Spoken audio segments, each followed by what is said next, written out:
So if you're like me and you have been using a phone and tablet combination, I want to share with you just my experience as to whether you can rock two devices, a phone and iPad combination, or if you are better off with a foldable device. And don't worry, this isn't one of those like goodbye iPhone, goodbye iPad videos. No, I just want this to be food for thought because a lot of people are switching to foldables and Apple is stepping into this market next year. So if you're one of those people that is thinking about this switch for yourself, then this video should help you just kind of take my experience, use it as food for thought, and see whether you're better off with two devices, a phone and tablet combination, whether it's iOS or Android, or a foldable device, whether it's something like the Z Fold 7 or Apple's upcoming foldable. Because see, the truth of the matter is that there's things that you can do with a tablet that you can't do with a foldable.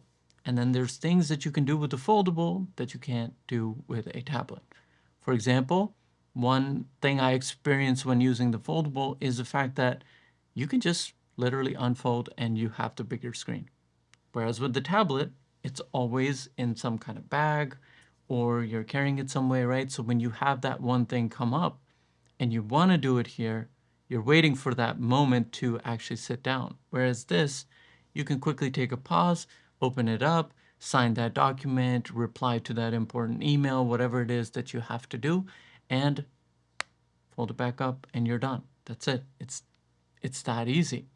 So both devices have their own advantage. At the same time, with a tablet, you can add a keyboard, you can add a mouse. And yes, you could do that to a foldable, but because this is your phone, you're not going to want to do that. Because then aren't you defeating the purpose of having such a compact form factor? The whole idea of a foldable is that it lives in your pocket.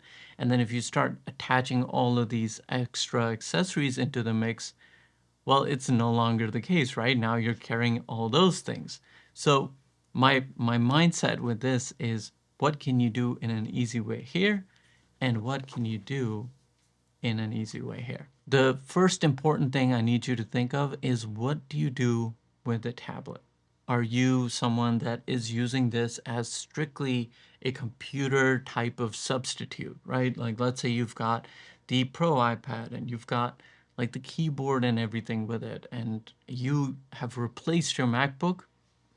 A foldable iPhone is not going to be the right thing for you, or a foldable Android device is not going to be the right thing for you because you're just using your tablet in a different way and you're going to want to demand those things here. But what you still could do is have that as your computer setup and have this as just that in between device that works as both a tablet and a phone. Now, if your relationship with a tablet involves you using it for media consumption, you're browsing the internet, light productivity things, you're mainly just using it as a tablet first. You're not really dependent on accessories to make this sort of like a semi-computer setup. And that's the way I mainly use my iPads, whether it's my 11-inch iPad Pro or if it's the wife's iPad mini.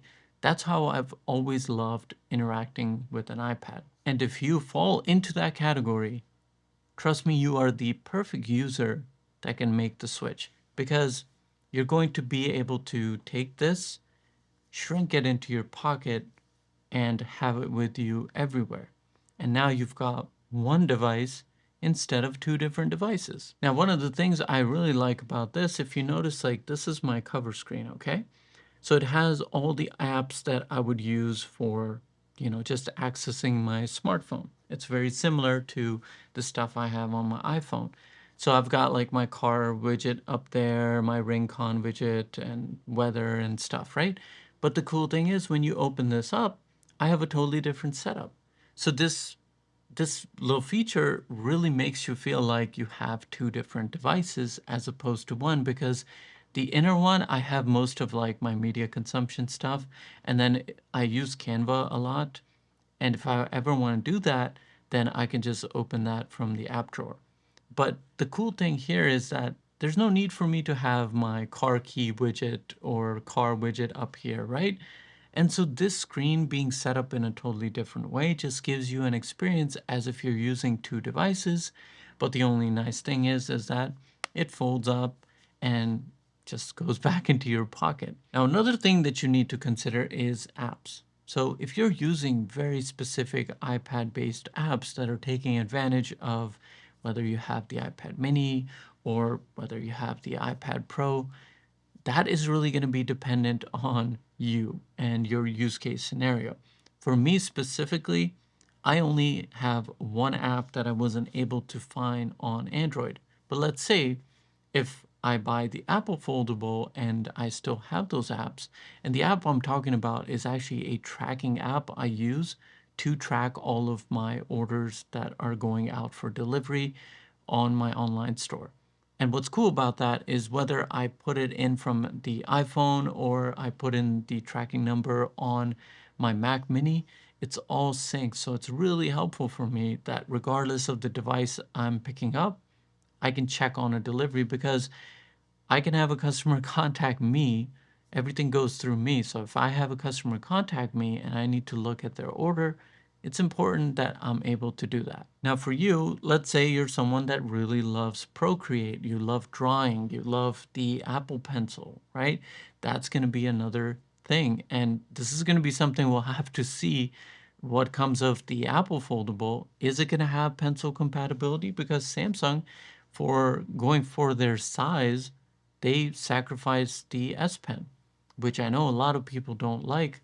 I personally am okay with it just because the advantage I get of the ease of use here, that this just lives in my pocket, is worth it to me, right?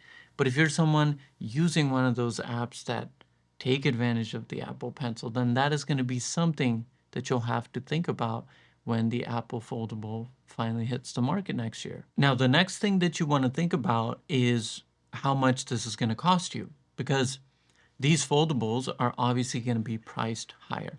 Now, depending on whether you can get a good trade-in deal or if you get the device on sale, it might be cheaper, but they come at a hefty price tag.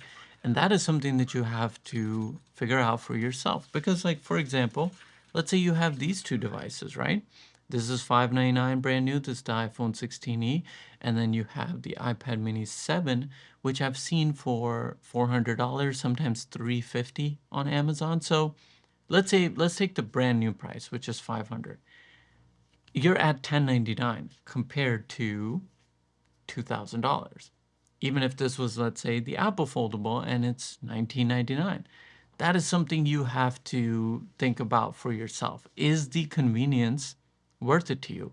And also, what's more important is buying the device that is actually affordable for you.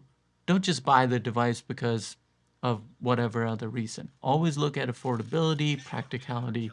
I always preach these things. That's the most important. That should be at the top of your list every given time, because we see these things online and it gets us all hyped up and excited and we want to go out and buy it, sometimes way beyond our means. When I was younger, I used to do that too. So don't do that. Don't fall into that trap. Buy what's going to suit you best. And if these two devices are enjoyable, like the iPhone 16e and iPad mini 7, these two give you an awesome experience. Likewise, if you're on Android and you have two devices that are working great for you, you can just roll with that. But if you are in the position to make one device that can actually do it all, right? Then this is also a really good option because nothing beats the convenience that you get here. I have spent my last couple of weeks walking around with both of these devices. I equally love them. I really love my iPhone 16e. I really also love this foldable. And I've been rocking them alongside both the iPad Pro and iPad mini so I can just soak in the experience. What's good here, what's good there, just soak in that experience and share it with you. So that way, when the Apple Foldable comes out, or if you're in the market for an Android Foldable, you'll know exactly what to do and whether or not this is going to be a suitable change for you. So I hope that this video helps you out. And if it did, give me a thumbs up. That's all I ask because it helps spread this video to more people. And comment down below with your thoughts, like, Are you looking at a foldable? Do you don't even care about foldables? What's the situation? Let me know down below. I'd love to chat with you. And most importantly, take care of yourself, and I will see you in the next video.